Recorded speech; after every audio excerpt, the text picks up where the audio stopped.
Hey, ladies and gentlemen, another episode of Radical Truth,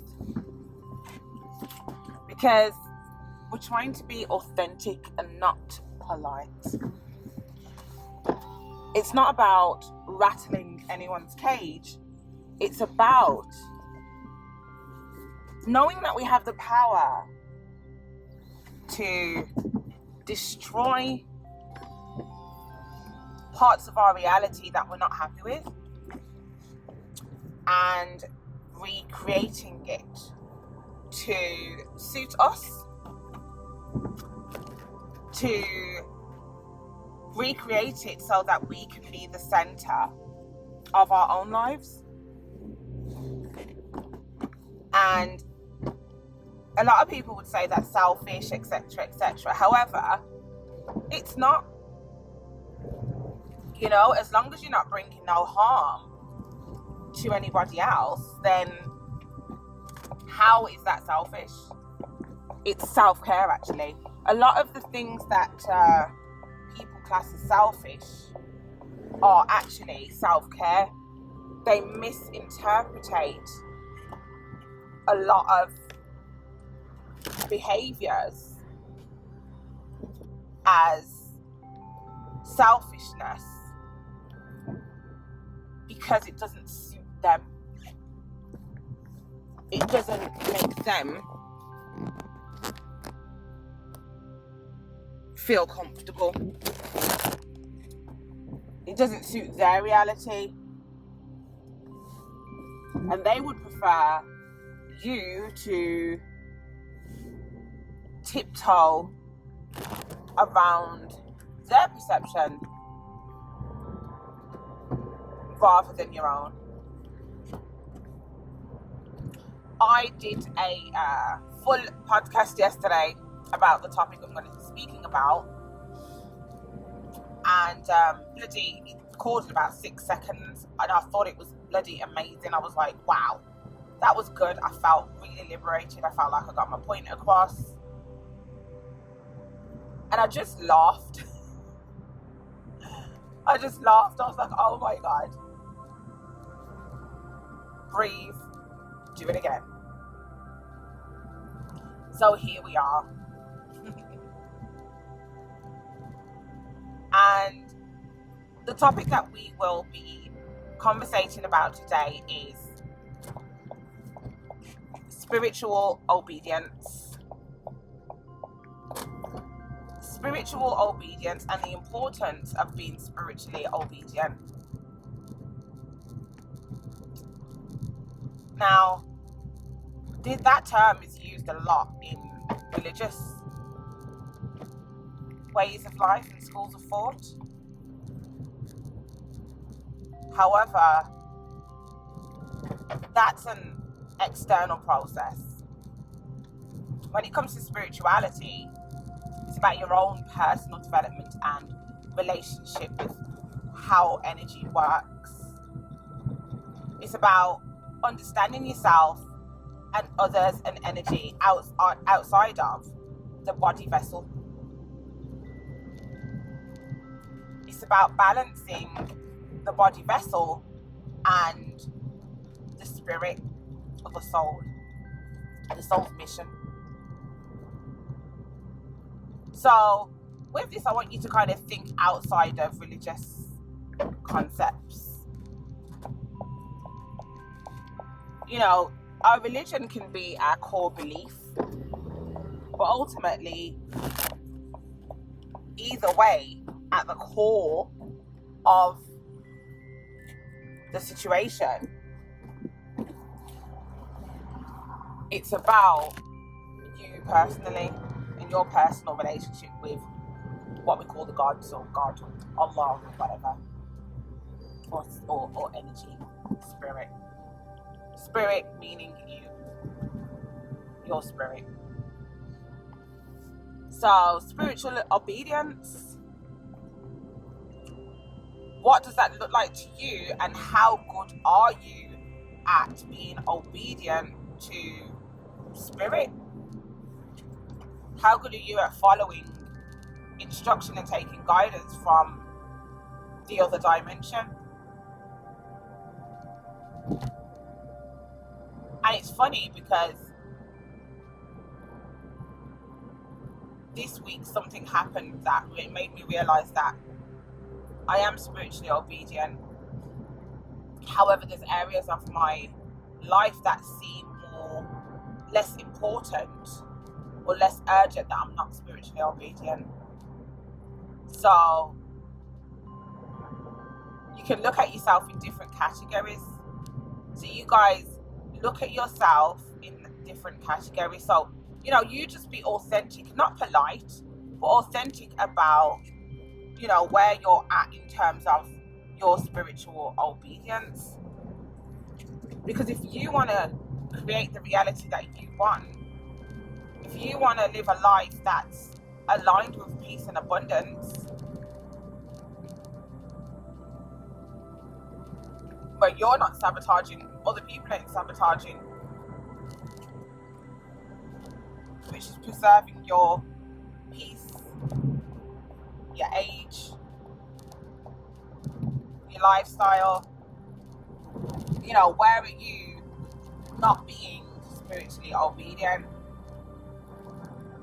And something really powerful happened for me on the weekend, and I wanted to share that with you guys because I feel as though it may explain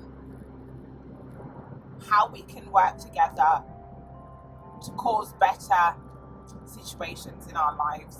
Beautiful. Now, a friend of mine, I stopped talking to him because he was being dodgy.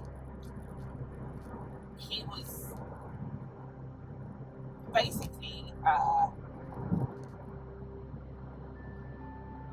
like, I would contact him to help a friend out or something, and then all of a sudden him and that friend would become kind of besties, which I don't mind people, connecting people. But then those people are repeating things that I've said about my life that I don't want them to know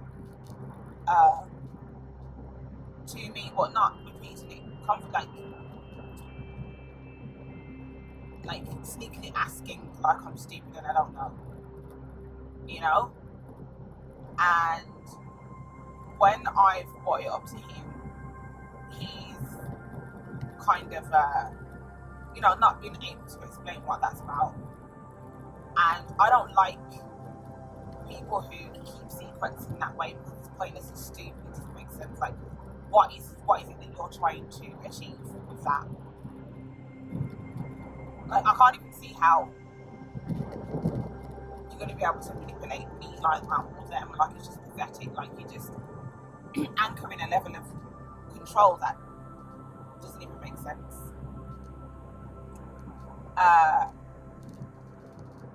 And I mean, it was so stupid that one of the girls, he went on her podcast on YouTube, showed me the podcast. And I don't mind you being on the podcast, promote what you do, like it's great and a podcast is good. So, do what you're doing, but why wouldn't you say something? So, that caused me to kind of cut him off, basically. I'm not really the kind of person who tolerates rubbish, because it is rubbish. I don't like to think too much when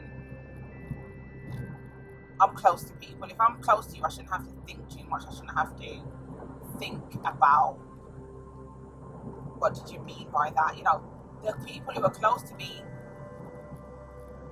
are transparent, and they're confident about the fucked up things and the good things that they do in life.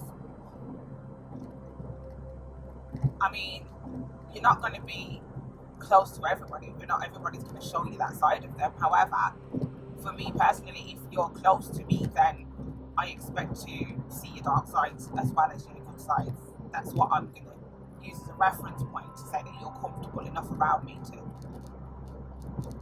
show that. So linking with people who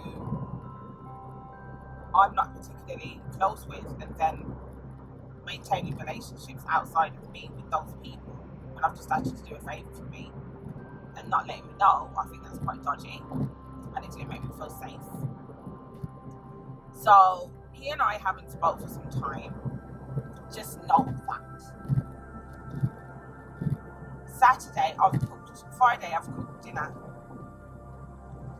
and as I'm tidying up the kitchen, I've started plating up some food, and I've put it in a Tupperware tub, and then all of a sudden my rational mind intervenes and says, why are you plating up food? Like, everybody's eaten. And I was like, oh, it must be for my friend who I'm going to visit. So I just rationalised it like that. And I was like, but that person said they've already eaten, so why are you plating up this food? So I was like, just bring it anyway. I just shrugged off the inner voice, and I was like, it's just in it anyway. Just bring it anyway. So I put the food in my bag. It was quite late at night, and I went to my friend's house to pick up some stuff. She had already eaten, so I thought, so who's that food for? It's not for her. Then I got a message, and it was my aunt's birthday, so I've gone to her birthday. My uncle's come to the car and he's taken the food out of my bag so that I could get something out of my bag and put it on the side. And he's gone, what's that food? And I says, yeah. He says, give me. And I says, no. I said, you got food inside the house. And as I said that, I thought, oh, so who's this food for real? So I've just cussed him out anyway. And he said, you got food in the house, stop being greedy. So that was that. We've gone in the house, and my aunt, she's notified me that the guy who I fell out with is actually a distant family. The guy who I fell out with, his mother passed away that morning. So I was really close to his mum. She's a beautiful, beautiful lady. Beautiful lady. There was a point in my life where I needed somewhere to stay, and they allowed me to stay there. They have a beautiful home, very welcoming, and instantly, I cultivated compassion, and I was like, wow,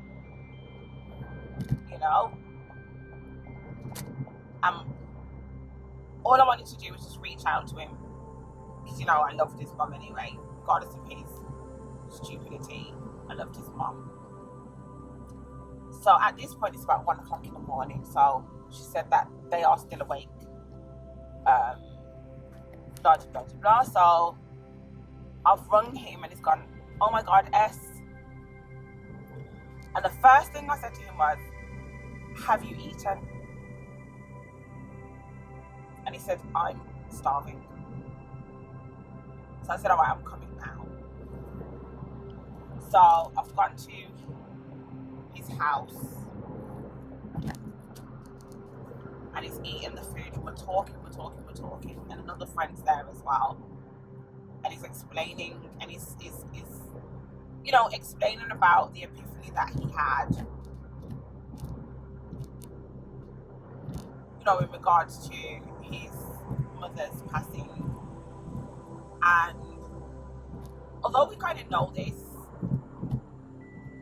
he was, reasserting the fact that the body is just a vessel, from what he experienced that day. And his mother's spirit has literally just gone to another location. It was almost as though he had to look around and was like, that's not my mum, and looked around to see where she was. And I found that really, really interesting, because it shows you how the spirit just moves to a new location. And for those who experience, different energies in different ways, you will understand that those energies don't necessarily need to come to you through physical form. And it was my friend who said, oh, so your mum's spirit went to Serena earlier to tell her to plate up the food for you so you eat.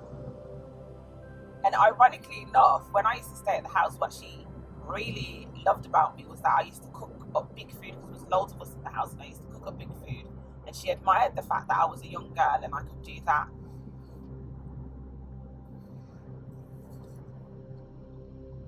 It was such a profound experience, you know? And it just reminded me about being spiritually obedient. It just reminded me that, you know, the body isn't a vessel, and different spirits and energies come to us in different ways to give us messages, to ask us to do things for them, because they can no longer navigate this realm through the vessel. So therefore, they need our assistance. We're in a very powerful position. And, you know, they're in a powerful position because we need their assistance as well. So I'm so happy that I practiced spiritual obedience that day, and honoured, actually.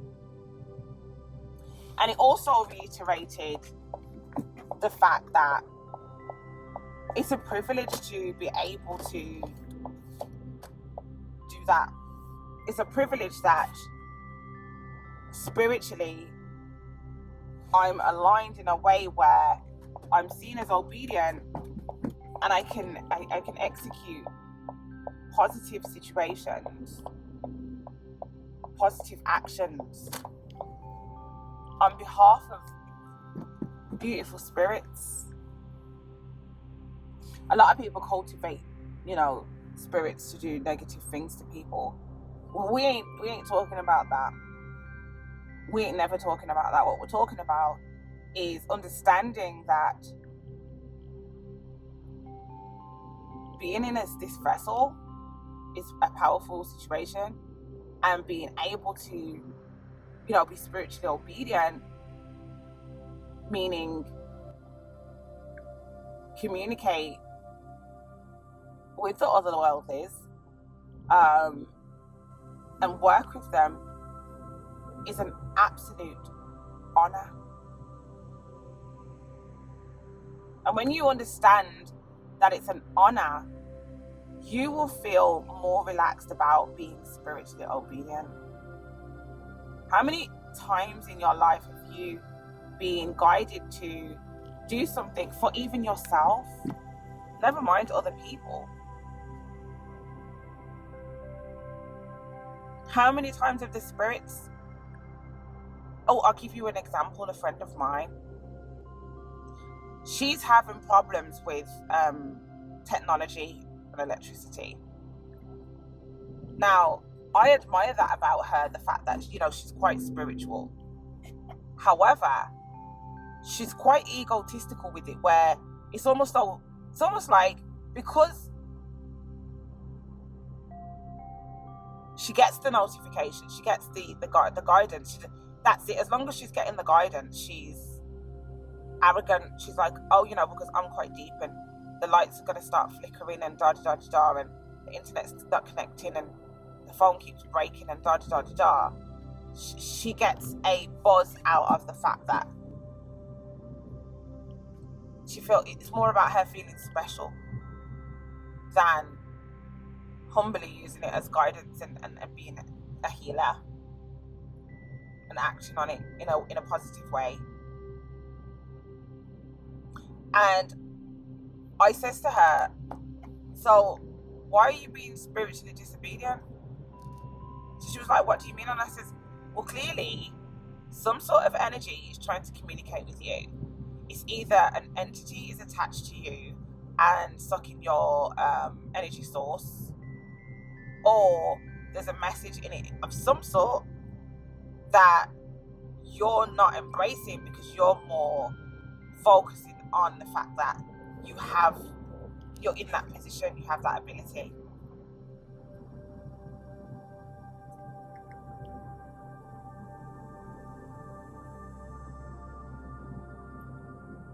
And I just find it really, really interesting.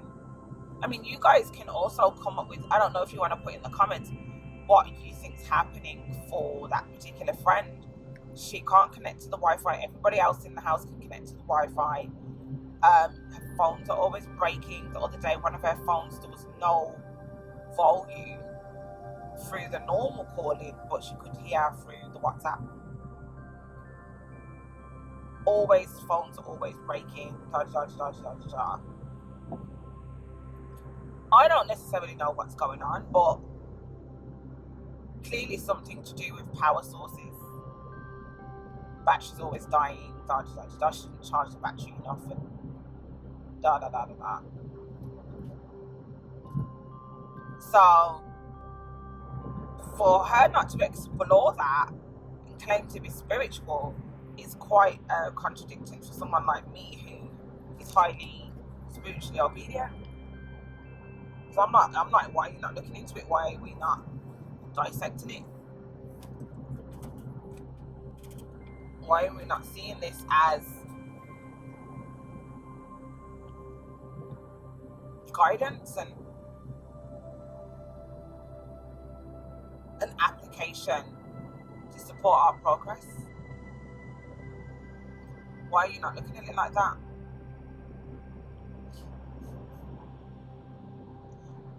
So you guys really need to sit and think about your level of spiritual obedience. Just really sit with that.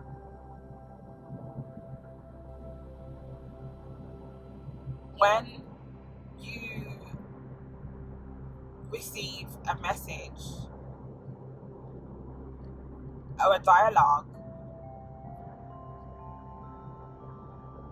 do you rationalize it and not do it? How many times have you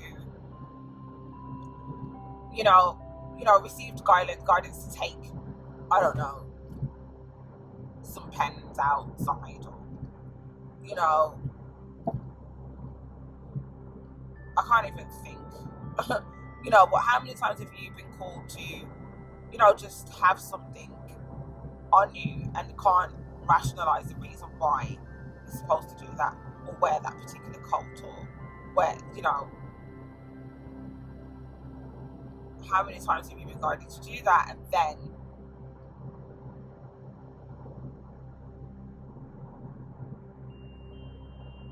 not done it and then gone somewhere and that thing was needed?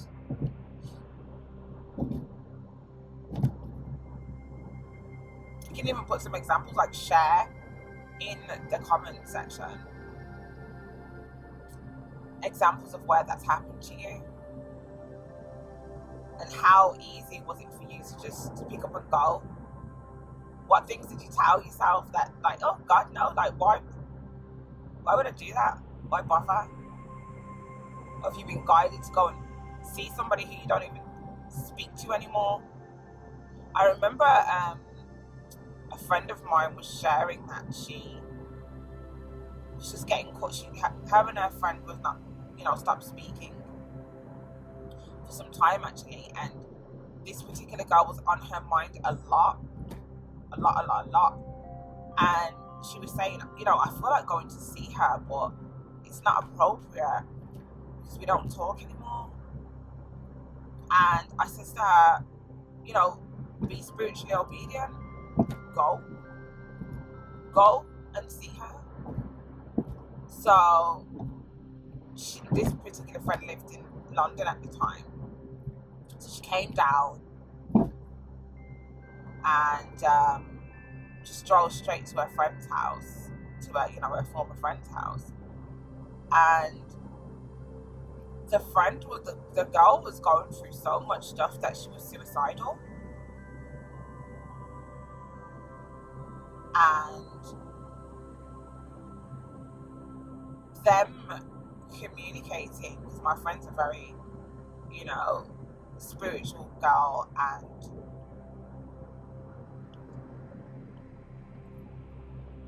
she was able to kind of, lift her back up and support her I mean, people are ungrateful anyway, but my friend just like backed off after a while once she knew that she was okay.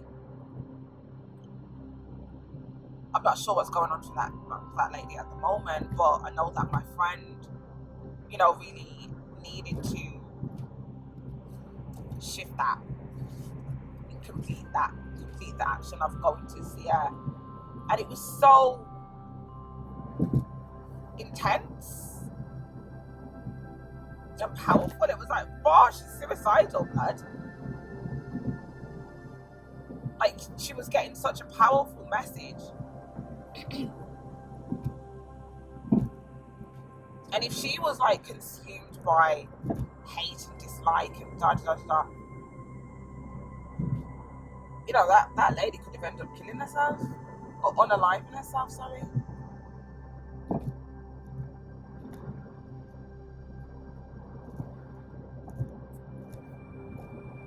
So how spiritually obedient are you?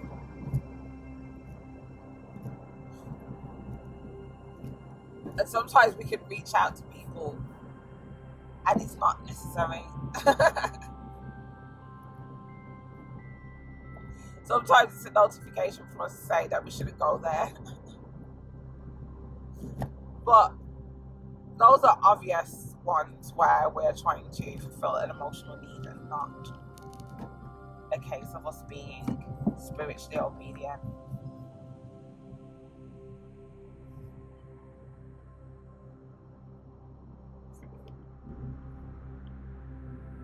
So yeah, spiritual obedience, guys, like, this ain't about religion. It's not about whether you pray or not, whether you light candles or not, whether you pour libation, if you go to the mosque. This is about your personal journey.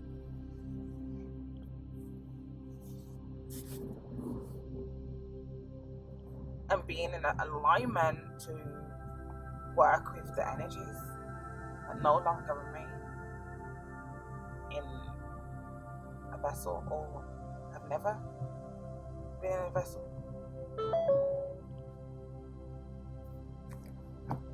You know, love and light to you all.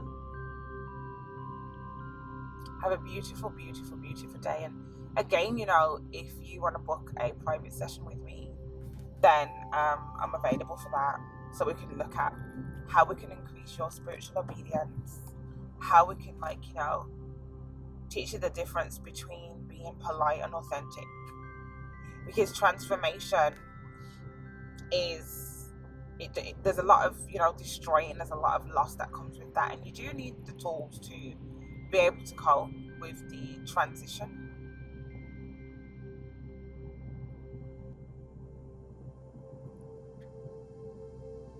So I look forward to speaking to you soon, and stay blessed.